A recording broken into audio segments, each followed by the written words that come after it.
Hello, beautiful people of the internet. What's up? It's your girl, Akeisha. And if you've heard that tagline before, you're an OG and I love you.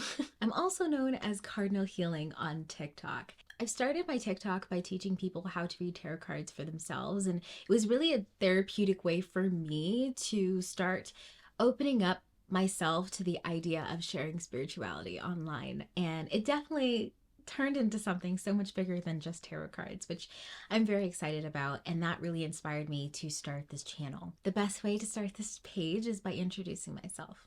So, my name is Lakeisha, and I've actually been posting content online for about 15 years. Yeah, so you've probably seen my face before, and you've probably seen my TikToks before as well. I have a page on TikTok called It's Lakeisha, as well as a website called Lakeisha Adams, and for the past, I can't believe it's 15, but quite a few years. It's probably a bit more than that too. I've been blogging about lifestyle and skincare, about self-care, and taking care of this vessel that we have been gifted with. And it became a huge part of my life. In my journey of self-acceptance, I've truly seen the ways in which taking care of this physical body, be it with your exercise, the food that you put in your body, the way that you take care of yourself, can only go hand in hand with taking care of your mental health and your connection to spirit. And without it, you can really fall down the rabbit hole, as I did. With it, it can truly unlock yourself to a world of self-fulfillment and joy and gratitude and love. Anyways, before I get ahead of myself, let's start at the very beginning. Like I said, my other channel is predominantly about skincare, beauty, and lifestyle. Self-care played a huge role in my life growing up. My mom was a beauty queen. I call her a beauty queen. She's always like very health conscious, exercise focused. She really took the time to exercise and care about what she was putting in her body, what she was coming in contact with. And of course, she always had this beautiful, long self-care routine, taking care of her nails naturally, her hair, her skin, and all that good stuff. And I really admired her growing up, and I couldn't wait to get older to play with all this stuff. From the age of like 10 years old, I had an age-appropriate skincare routine and hygiene routine, and it was always something that I truly took care of. Now, my mom had oily skin, and I would later find out that I had combination skin. So unfortunately, I was using most of the products that she had, which ended up really drying out my skin. I have really dry skin by nature, and I grew up with eczema. Eczema so bad to the point where I would remember like being in baths, like being in like milk baths with oatmeal, just because like that was the only thing I could bathe in and the only thing that would soothe these flare-ups on my body. As an adult, yes, I still have a few flare-ups now and then, but nowhere near as severe as it was when I was much younger. When I was about 12 years old, I started looking online and seeing this whole world of the beauty community and skincare and hair care community, and I was just super excited, and I really wanted to be part of that world. It's something I'm truly passionate about. Throughout my teenage years and my 20s, I've read every single book and article that I could find about dermatology and the skin, and I was just super fascinated by that world. I ended up wanting to become an esthetician or a dermatologist, but as I looked into the field a little bit more, it presented a lifestyle that I really didn't want to be in, so I ended up not going down that route as a career. Still passionate about it though. I grew up incredibly Christian. I was raised in the Seventh-day Adventist Church, made up a huge part of my life. I spent every single Saturday, Sunday, Wednesday, and even Friday nights at church. All of my friends were Christian. They were all at the church, and Christianity played a huge role in my life. I would say that because of how Christian I was, there were things that I missed out on as a child. Like I never went to a concert. I've never been to festivals. I've never been just like anywhere that you would consider secular. In hindsight, now as an adult, I think I did miss out on a few things, but I wouldn't change anything about my childhood now as an adult, because I love who I am, and all of those things that happened, all of the decisions that I made, things that I was exposed to, it led me to the person that I am. The only problem is when I was growing up, I just felt like I was supposed to. I looked around me and there was many people who had this super strong connection to God and to the religion and to Christianity, but I just felt like I was kind of an imposter. I loved everything about church and Christianity and really like fascinated me, but I had a lot of questions. There was a lot of contradictions, a lot of things that just didn't make sense to me. And I was very, very curious, a little too curious for the people, the adults around me. I don't know whether they questioned these things for themselves or if they feared questioning these things, so they shut me down in my questions. And I was just always met with a resounding don't ask. Like, ask Jesus when you meet him, ask God, you know? I was confronted with a Christianity that just made me feel really ugly and made me feel very worthless in a way, especially, Christianity really doesn't like women. So growing up as a girl and into a woman, kind of trying to find myself, it was very disheartening to find out that basically I was born unclean and there was nothing I could do about it. Because this was the only world I knew, regardless of my grievances, I had to follow suit and act the part and play this little church girl, even though something just wasn't sitting with my heart properly. And I kind of felt like there was something wrong with me and not wrong with the teaching, obviously. I was the problem. Anyways, I've experienced quite a lot during a very, very turmoil-filled childhood. But because I was so filled with the Spirit and the Holy Spirit and everything, I never let that show. I always tried to do the best that I could and be the best that I could, make the best out of bad situations, and I've encountered quite a lot. I didn't grow up with a lot of money. I didn't grow up with a lot of things, but my mom, bless her heart, man, she really never made us feel like we didn't want for anything. She really made us feel like we didn't really need anything else. I think that definitely comes from our Christian background. Like, we were a little bit separated from materialism in a way. People have this weird fascination with celebrities that I just never had. I don't know what that's like. And so in that way, I would really credit my upbringing for keeping me grounded in a way and not letting me be swept away by like fame and money and materialism and all that kind of stuff. I've just never been that person. So to my mom's credit, like, she would always try to get us involved with everything that we wanted to be involved in a way. Any curiosity that we had, she fed that curiosity. So I did a lot. I participated in so many different sports. I did music, I did drama, I did track, I did, just anything that my hearts could content. And it allowed me to dabble in a little bit of everything around me. That is definitely something that shaped the world around me. And then it grew this fascination with learning about as much of this world as possible, as many people as possible. I got really interested in psychology when I was in university and philosophy, and I just got really interested in world spirituality and world religion and stuff like that. That was, of course, later on. But anyways, in my early 20s,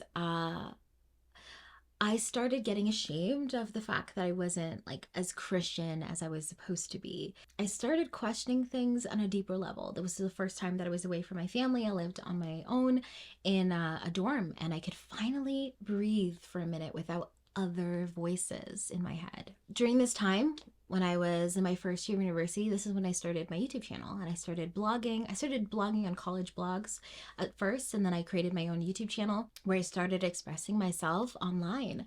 The way that I did so was musically, as well as through makeup and skincare. It was something that I really, really love. And to this day, like, I love just like taking care of my body and stuff. But one thing I did not take care of was my mind. I never really created that connection until much, much later. Like I said, my other channel was mostly all about like skincare, and it documented my journey with acne. So in my last year of university, I broke out with cystic acne all over my body, my face, my chest, my back, my legs, everywhere. And of course, at this time, I was already dealing with eczema. So I always had like flare-ups of eczema, really scaly, really dry skin that was just falling off. And I live in Canada, so in the winter, I was terrified of going outside. I never experienced acne as a teenager. Thankfully, gratefully, I never experienced a lot of acne when I was in university. Stress induced, sure, period induced, sure, but never to the extent that I was. And at this point, I just didn't know what was going on. I could not piece two and two together. In hindsight, I believe what really caused the acne was a lack of self-awareness. It was a lack of dealing with the issues that were internally going on. I lost a few people very close to me during the time I was in university, and of course my last year. I lost my uncle, I lost my father, and my best friend's father at the time also passed away. There was a lot of people very close to me that had passed on. And I felt like for a while I was just numb. I did not let myself feel any grief. I didn't let myself feel any way towards that. I didn't have a very close relationship with my father. It really did affect me more than I would ever let on at that time. I'm totally at peace with it now. During that time, I was not, most definitely not. And I feel as though those 3 years of not dealing with those emotions just manifested itself physically in eczema, severe eczema flare-ups, and severe acne. And that was when I really started documenting that experience online without, once again, dealing with the root of the problem. It got to a point where I started manifesting other types of illnesses in my body. Cysts. So not only were they in my face, they were internally as well. I ended up having a cyst, a lump in my chest. And honestly, it was the most nerve-wracking 5 months of my entire life, having to deal with like doctors and going for appointments and trying to figure out what was going on with my body and whether it was malignant or benign. By grace, it ended up being benign. And that was really my wake-up call that there was something else going on in my body. There was something else going on, not just physically, but mentally and spiritually as well. And this is when my focus became on spirituality and dealing with that mental side. I feel like at that moment, I was so open to spirit and spirituality that, listen, I could have joined a cult by how open I was at that point. I did not. But yeah, I was just looking for some meaning, for some purpose, for something that made me feel more connected than the Christianity that I was raised in did. I think that my lens on spirituality will always be somewhat shaped by Christianity because that was such a huge part of my life. Although right now I would not say that I'm religious, I am spiritual. But yeah, during that time I opened the Book of Shadows of Wicca, the gateway drug I call it, to witchcraft. I feel like everyone goes through that period in their life when they identify as Wiccan. And I just was introduced into a whole new world of spirituality that it just answered a lot of questions for me, and then it also created more questions. But it was also like, it was exciting and encouraging to ask those questions and to learn more. Would I call myself a witch? Yeah, sure. But I tend to refer to myself as spiritual. I truly believe that I am a spiritual being experiencing life in this vessel. Pretty much. During that time, I really started working on myself spiritually and detaching myself from all of those preconceived notions that I had learned before. Right now, I'm actually looking at Christianity again and seeing it from a completely different perspective. The Christianity that I was raised to believe is not the Christianity that was intended to be practiced. I will definitely talk about that in a completely other video. I've been dabbling in spirituality for about 8 years, and I've been practicing witchcraft for about 7. It has totally changed my life. Now I truly want to dedicate my life to helping others find that merge as well. I do think that taking care of our physical body is super important. And if you want more information on that, please check out my other channel. That is a huge part of what I love, and I love sharing that. And on this channel, I really do want to open up that spiritual side and help people get to where I am. I am such an introvert, and honestly, sharing all of this right now is making me very, very sweaty. But I think that I was put here on this earth to share. For a very long time, I was very confused as to what was my purpose and what did I really want to do. I looked around and there was no one whose life I really wanted. There was no one who I looked up to and was like, I want to be like them, or I want to live like them, or I want to do what they do. I finally feel like I'm at a point where I know exactly what I want to do. I want to help people get here. Do I think that I'm at the end of my journey? No. I think there's always more to experience and more to learn. But where I am right now is a very, very beautiful place. And I think that it would be incredibly selfish of me to keep all of this to myself. What good is self-actualization and self-love and love for other people if it's not shared, right? That's me. That's Cardinal Healing. And hopefully through this channel, I can help at least one person on their spiritual journey. That would make me feel very fulfilled. Come along this journey with me as I come along your journey too.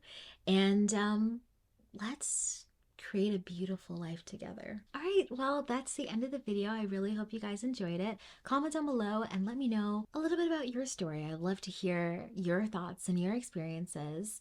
And if you have any questions on video topics that you would like me to cover, then I will definitely do a video on that. Until next time, stay gorgeous, stay fabulous, and I'll see you lovely ladies and gents in my next one.